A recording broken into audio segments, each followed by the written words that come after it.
وحرام على قرية أهلكناها أنهم لا يرجعون বলেন আল্লাহু আকবার। আয়াতটার দিকে খেয়াল করেন, আল্লাহ বলেন আমি যাদেরকে ধ্বংস করে দিয়েছি, যাদেরকে হালাক করেছি, যারা নিষিদ্ধ, ওয়ান্নাহুম লা ইয়ারজিউন, তারা কখনোই আর ফিরে আসবে না। এই পৃথিবীতে ৬টা জাতিকে আল্লাহ নিজ হাতে ধ্বংস করেছে। কয়টা? কওমে নূহ, কওমে আদ, কওমে সামুদ, কওমে লূত, কওমে মাদিয়ান, কওমে ফেরাউন।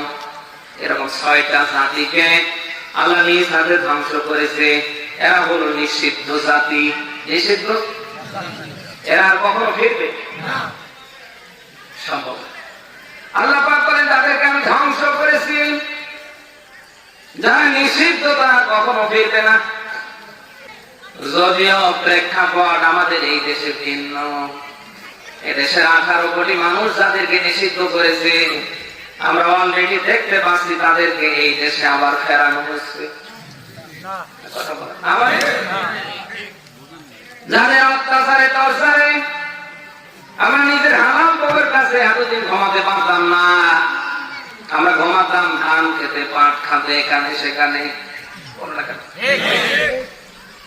এখন আমরাই তাদেরকে ছাড়া আর যেন বাঁচি না। মানুষ বড় অকৃতজ্ঞ, নিমখারাম। এত কিছু হয়ে যাবার পরেও আমরা শিক্ষা বলেন শিক্ষা নেই না। এই জন্য আল্লাহ তাআলা বলছেন ইন্নাল ইনসানা লিরাব্বিহি লাকানুত। মানুষ বড় নিমখারাম, অকৃতজ্ঞ। এদের সামনে অনেক কিছু আসে, কিন্তু এরা এখান থেকে শিক্ষা নেয় না। ১.৫ দশক যারা ক্ষমতায় ছিল, কি না করেছে আমারে বলেন তো? তারা মনে করেছিল দেশটা আমাদের। আর ১৮ কোটি দেশের মানুষ আমরা যারা, তারা আমাদেরকে মনে করতো ভাড়াটিয়া। কথা বলা, সব সময় মাইকের সামনে আসলে তারা একটা কথা বলতো, খেলা হবে, খেলা হবে। কি ভাই বলতো না?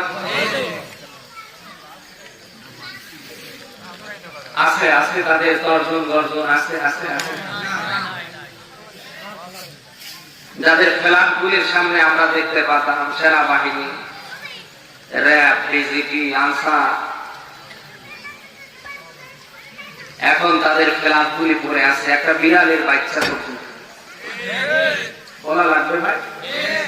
যাদের হুঙ্কারে, যাদের গর্জনে ঘর হতে বের হওয়া যেত না, এখন তাদের কাউকে খুঁজে পাওয়া যায় না।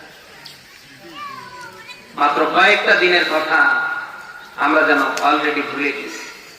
দেশের ১৮ কোটি মানুষ ৭০%-এর উপরে গণভোটে হ্যাঁ ভোট দিয়েছে। পার্লামেন্টের প্রথম দিনেই এটা কার্যকর করার কথা ছিল।